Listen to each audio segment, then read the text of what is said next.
Hi, I'm Dave Getz from West USA Realty with a question. Would you rather pay $600,000 for a house or buy the same exact house for $300,000? My research shows that 1 out of 1 people choose the $300,000 price. But does that sound too good to be true? Well, stick around because with me there's no horsing around because Dave gets it done. Okay, so I met this lady out on the street somewhere. Why don't you introduce yourself and tell them who you're with? Yeah, well, thanks, Dave, so much for hosting today. Yeah. So my name is Richelle Hopkins, and I am a mortgage loan officer with Mutual of Omaha Mortgage. Okay, so let's say I have a retired couple. They're wanting to downsize, so they're going to have about $300,000 in equity, and they want to pay cash. So I probably just need to tell them they're out of luck, right? Because there's nothing decent for $300,000. Nothing. so they're out of luck, right? Typically, yes, but not today. They're in luck. Yeah. Okay. So I specialize in a HECM loan, and a HECM helps bring a solution to how they might be able to find the perfect home and not just end up out of luck with $300,000 and living on the street still. Okay, so I'm sure everybody's wondering what the heck a HECM loan is. So tell us what the requirements are for it, and just a brief explanation of it. Yeah, absolutely. So a HECM, HECM, it stands for Home Equity Conversion Mortgage. So these type of mortgages have been around since the late 1980s. In order to qualify for this type of mortgage, you have to be at least 62 years or older, and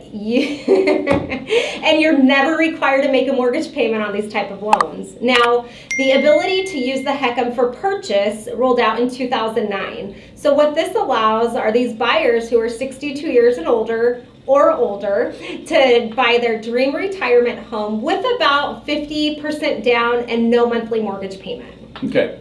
And if you stick around to the end of the video, I'm going to have a link to a second video that's going to tell you how not only do you pay 50 cents on the dollar, but you can actually make money off of a HECM loan. So you'll want to stick around for that. So, okay, Rochelle, so a lot of people say that a HECM loan is a reverse mortgage and they don't want to do a reverse mortgage because, let's face it, those have a bad reputation.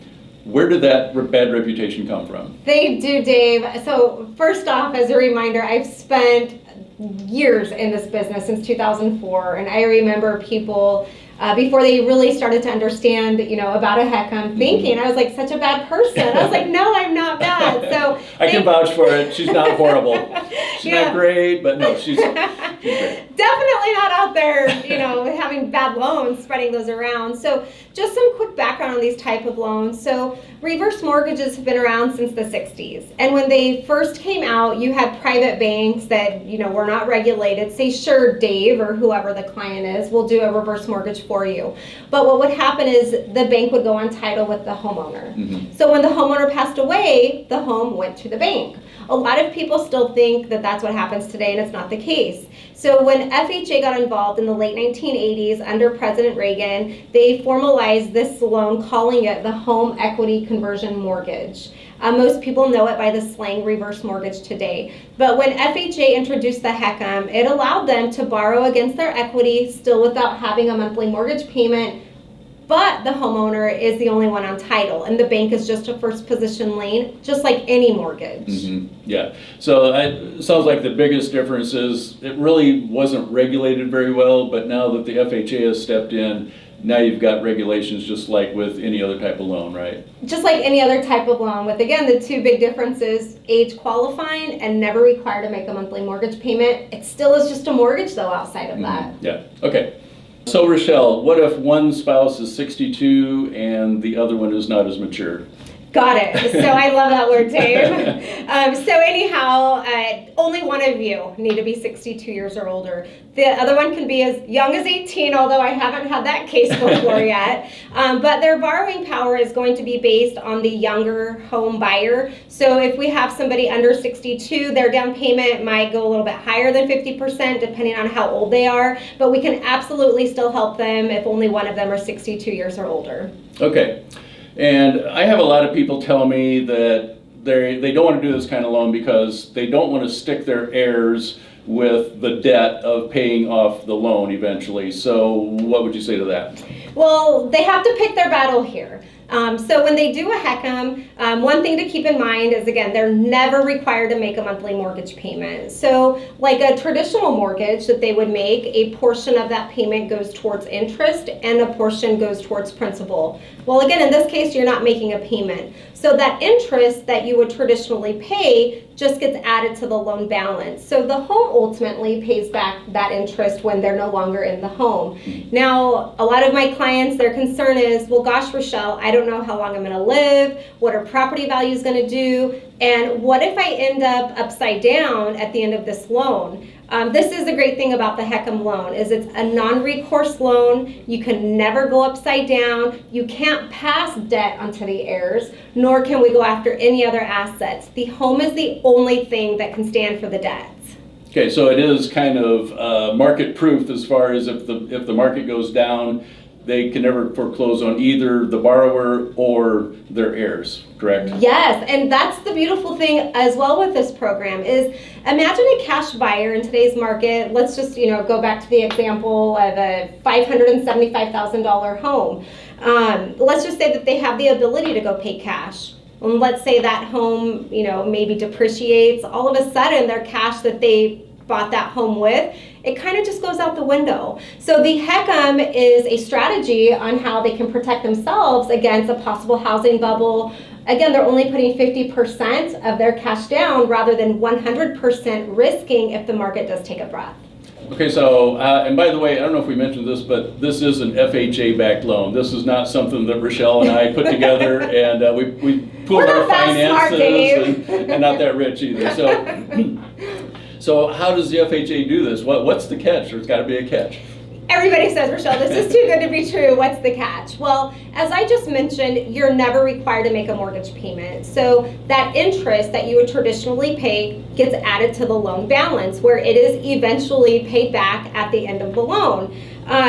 The catch to that is, listen, you make a choice. You let your home pay back that interest that accrues on the loan when you're no longer here, or you can choose to make a monthly mortgage payment and pay that interest as you live. Most of my clients, Dave, say, hey, listen, we're gonna let the house deal with it at the end. My heirs are protected, they can never go upside down. But in the meantime, they use that no mortgage payment to double their purchasing power in today's environment.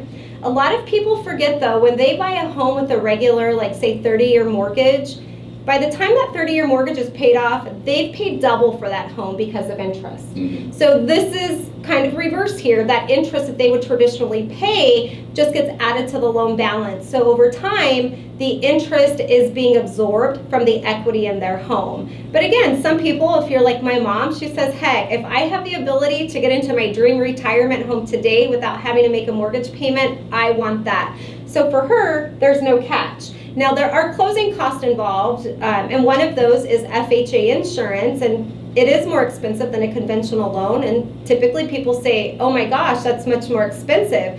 But once they realize that that mortgage insurance is there to protect them, that they can never go upside down, it's not a concern at all. So those are the two perceptions of why it might be what's the catch here, but once you understand it, it's really no catch at all. Yeah, and actually that FHA mortgage insurance is how the FHA protects itself, as far as if they do have one that's upside down, all that insurance they're covering from every single loan they make is what they would use to cover that loss. Yeah, a lot of people, might initially think it's like a taxpayer burden, where us as taxpayers, they pay it and now this program is absorbing what they've paid. Not at all.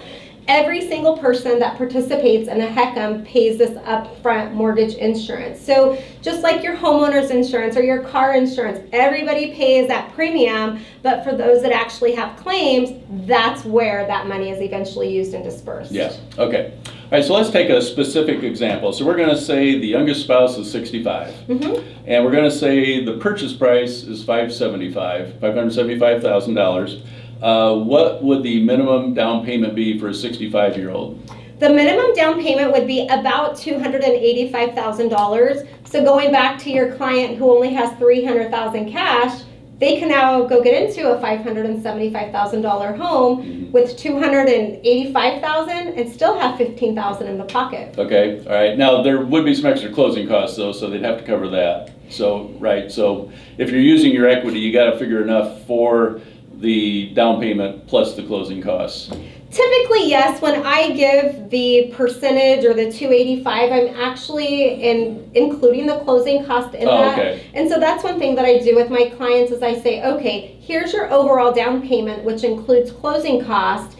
And that much of it, whatever goes to the closing cost is part of that overall down payment. But my clients, I give them the bottom line number, $285,000 on a $575,000 purchase price, and that's inclusive of closing costs. Okay, so see, I learned something myself today that you include that in it. Okay, let's see, and you already answered the next couple of questions. So would there be any other monthly expenses to them, to this couple? Great question. So with this type of loan, you still own the home. A lot of people think they're giving up title or something like that. They still own the home. Therefore, you still have your homeowner responsibilities, taxes, insurance, or HOA. You're never required to make a monthly mortgage payment, but you are still required to keep those up. And also, Dave, if in the event somebody wants to all of a sudden start making a payment or pay this loan off, there's no prepayment penalty. Okay. So they can pay it off or make a payment as well at any time. Yeah, and I think a lot of people, I know you've mentioned this before, think that they're just going to be out, like when both spouses pass away, that there's going to be no equity, and that's not the case. I know that from personal experience, because I've done about 3 of them recently, and they had significant amounts of equity in the home. So it's not like you're just not going to have anything at the end, and your heirs will then inherit what's I left agree. over. It'll depend on the market, as Right. we've seen, like from 2006 to 2009, 10, and 11, it went, whoa. But again, the hope is that there is equity remaining at the end. Yeah. But most of my clients are like, oh my gosh, if I didn't have to pay, $1,000, $1,200, $1,500 a month on this loan, I've just put about $12,000 in my pocket each month. So for them, they're able to maybe enjoy some things in their retirement, rather they want to travel more often to visit the grandkids or help, another grandchild get into college or help with a wedding. And so although there's not a guarantee that there's going to be equity remaining to pass on to their heirs, my clients find other strategic ways to enjoy their inheritance while they're living. Mm-hmm. Yeah. Yeah, I think my point was, like you said, there's no guarantee you're going to have equity. There's also no guarantee you won't have equity. So Right. It's a very real possibility, especially if prices continue to go up. So Especially in today's market, Yeah. we're seeing lots of equity out there. Right, so. yeah. So there you have it. It's basically, to summarize, you can put roughly 50% down, depending on your age, and then finance the other 50%, but never make a payment. So it's just like having paying 50 cents on the dollar for the same as a cash purchase. So now, if you have any questions about this program, you can leave a comment and let me know. Otherwise, you can give me a call, and I can put you in touch with Rochelle, or maybe answer the questions myself, depending on what you're asking. And then if you want to click below here, there will be a thumbnail that will take you to the link where we tell you how, with a HECM loan, you can actually make money off of your loan. So you want to be sure and check that out. So thanks, Rochelle. Thanks, Dave, for having me. And now we got to make another video, so we'll be done in a minute.